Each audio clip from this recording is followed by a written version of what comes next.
Machini nyako Ramogi kamara maintie weche manyien ma kagi kacha kokale RamogiTV mabende wamedo luoni matimore odiochiengni koro moko mabende osebedo katimore chakre ne piny nyaka gi kinde ne wan gi dakika 15 nyako Ramogi mar weche manyien wami godo ng'eyo kuom gik matimore ka kor kacha. Machiegni nyinga en George Bati.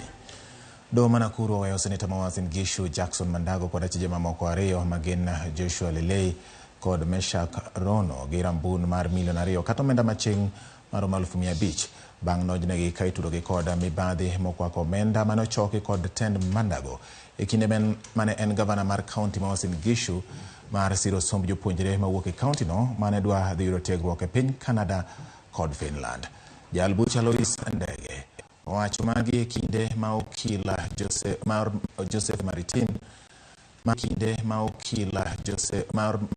Maritin ma en achich mar adek e burano bende ne okwayo doho mondo chiw thuolo ne achijno masani nitie piny mar Canada mondo bi osomne ketho mare bang' dweche 2 koduogo e pachoka. Jal buche koro orwako kwayo mar okiliego kendo chiwo thuolo ne achije e burano mondo bi ochung' e bao mar yie kata kwedo keth margi mar mibadhi mar bilion 1.1 mamienogi.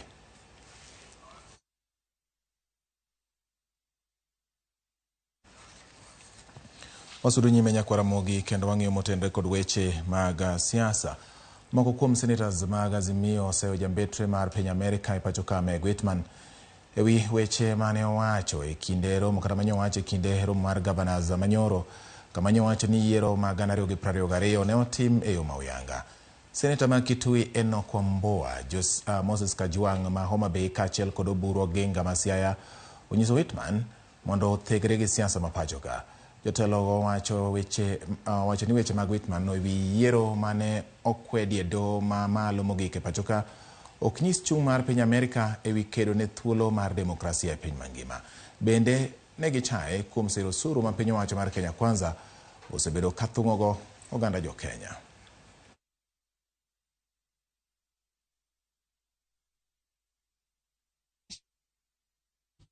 Today, it is only a visitor in Jerusalem who can discuss them in such a casual manner.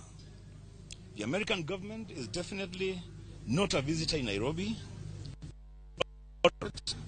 and we can only hope that these unfortunate remarks were personal and were inspired by the envoy's base corporate instincts of pleasing the buyer to close a deal. Felt hurt when the U.S. ambassador is dancing and praising democracy in Kenya when such rights are being criminalized and described as destruction of property and rioting and all sorts of descriptions which just prove that the current regime is actually slowly taking this country into a dictatorship. I think that there is a dangerous trend that is coming up where our foreign partners are more concerned about supply chain diversification, are more concerned about the continuity of business rather than the sanctity of life in those jurisdictions where they operate. We want our friends to think about lives as much as they think about supply chain, to think about rights as much as they think about the disruptions that have been brought about by the Ukraine and Russia. Kodhi nyime ni ogai mari wuok mar Azimio la Umoja wan Kenya Raila Odinga okwedo jambetre mar piny Amerika e pachoka mondo were gidonjore gi siasa ma piny Kenya ka oloso e galamoro mar riwruok mar governors madhi nyime e boma ma Eldoret e kaunti ma Uasin Gishu. Raila onyiso Meg Whitman ni Kenya en piny Kenya kendo ok en e bwo piny Amerika kendo onge gi ratiro mar nyiso jo Kenya kaka onego gita chenro magi. Mabiro bang' Whitman wacho ni demokrasia mar piny Kenya osedongore kendo puoyo yiero maduong' mokalo ma wacho ni ne otime yo makare. Whitman owacho magi odiochieng' manyoro e kinde romo mar governors e boma ma Eldoret. Raila bende odok ne riwruok mar Azimio ewi bago ng'anyo ka owacho ni ng'anyo ema okelo katiba ma 2010. You want to tell a rogue ambassador, leave Kenyans alone. If Mandamano can lead to a dialogue between Ichungwa and Kalonzo, everything is good with Mandamano. Tell the Rogue Ambassador, Kenya is not the United States. Kenya is not a colony of the United States. Keep your mouth shut when you hear. Otherwise, you will call for your recall back to your country. The host governor that they are expecting bumper harvest in this region because they did mandamanos in the farms instead of doing the mandamanos on the streets or carrying sufurias. I want to tell him that this katiba that we have is a product of mandamano.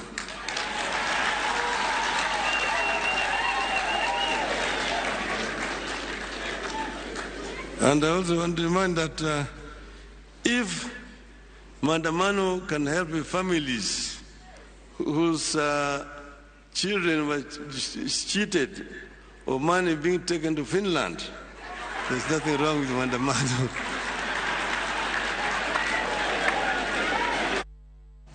Jatend piny William Ruto nyiso geno mare ni lokruok e wi weche mag omenda e piny mangima dhi miyo joket mwandu bedo gi yie gi pinje mag Afrika. Ruto lero ni lokruok ma kamago dhi keto osiep maber e kind piny owacho kod joket mwandu mag ji giwegi. Kaluwore gi jatend piny, chike matayo weche mag omenda masani e piny mangima keto pinje mag Afrika kaka pinje mang'aw e weche mag ohala, gino ma oseolo koyo mathoth e chuny joket mwandu. Ruto medo wacho ni onge kaka joket mwandu biro keto omenda gi e pinje mag Afrika ka ok otim lokruok ne chik ma kamago. Jatend piny owacho magi e kind romo mar riwruok piny mangima e weche mag ohala kod dongruok.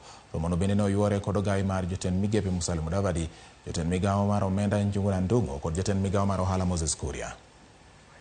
Really to face the global shocks in a more effective and efficient way for all of us.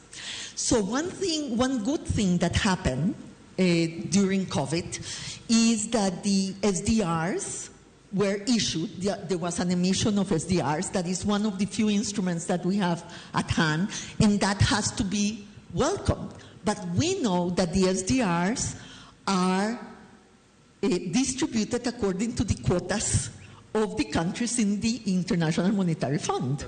So from the $650 billion that were issued in FDRs, Africa received 33 billion. Our position is that there is something the current international financial institutions can learn from China. For example, scale and speed. Maybe there is something China can also learn from our current international institution. But we are saying there needs to be a conversation. We need a conversation that makes all of us winners. And what we are saying is, in the reform of these institutions, we're not being reckless. What we are saying is, let us have a fairer international financial system. Jotend migepe Musalia Mudavadi kone governors mondo nonre matut kendo lok pachgi e wi kitelo ma gitayo godo counties.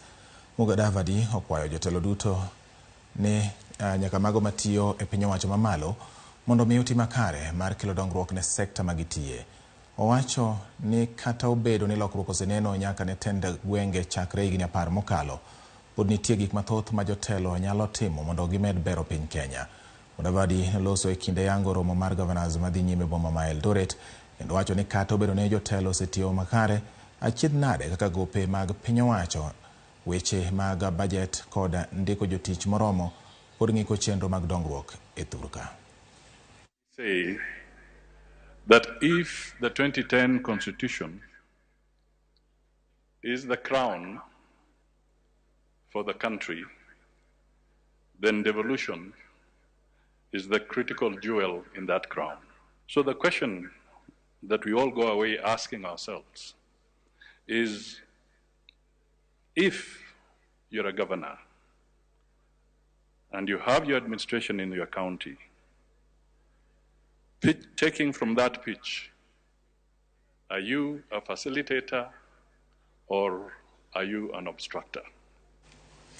Counties mamoko apara ondikore mbui ma iluongo ni My County App manigi tije duto ma counties lai achiel. Mbui ni miyo jopiny thuolo mar yudo tije ma tend county timo kaachiel kod chwalo chudo ne chenro mag piny owacho mag county nyadichiel. My County App nochako tiyo e county ma Makueni dwe mar Ang'wen higani. Counties mamoko ma Nairobi, Uasin Gishu, Samburu, Bomet, Narok, Kitui, Busia, Kilifi, Elgeyo Marakwet kod Kajiado bende koro donje. Kambi mar Safaricom moloso mbui ni bende okone gindikore kod governors mar neno ni arita oket makare mbui. Collection and management services for your county which may be on need. In addition to connectivity and financial services, Safaricom offers digital services including mobile applications and platforms that can be integrated into government operations.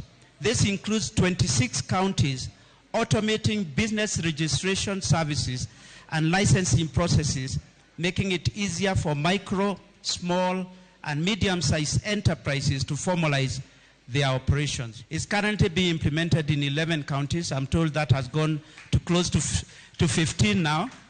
The app is not just a technological update, it is but a paradigm shift in governance, and as it empowers citizens as active participants in decision making. The Council of Governors is happy to partner with Safaricom PLC as part of our concerted efforts in digitizing devolution across the 47 counties. We are cognizant of the fact that in this era of digital transformation, our citizens rightly expect prudent management of resources, seamless access to services, and effective communication, which is why this partnership is critical to us. Wadhinyime wede kod osiepe jakom mar riwruok mar jotich kotu Rajaba Mondi dhinyime chopo e dalane gweng' ma Kapchemgum e sub-county ma Hamisi tok tho ne odiechieng' manyoro. Mondi ma osebedo jakom kotu chakre higa mar 1986 opo kaka jatelo manochiwore medo kendo kedo ne ratich jotije.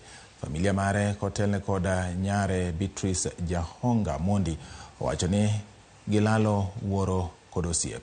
Jagoro maduong' mar kotu Francis Atwoli ka oloso seche manolimo familia mare owacho ni mosenindo ne en ng'at ma chunye ler kendo ne oneno ni dwaro mar jotich otimore kaka chik dwaro. Thoma otho ka en jahigni 87.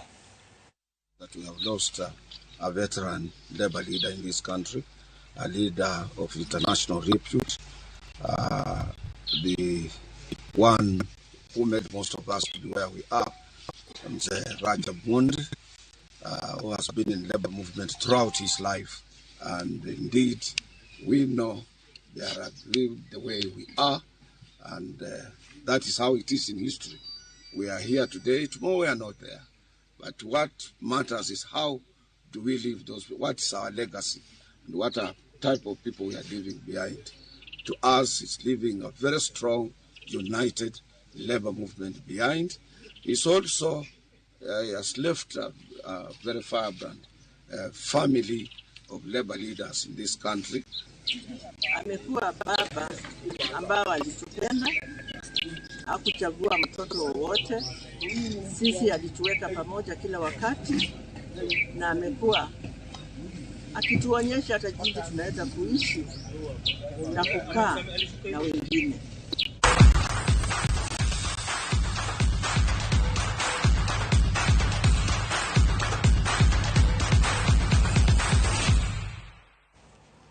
Wadonjo weche mag tuke jang'wech Mary Morama en jaloch mar mita 800 e piem mar Commonwealth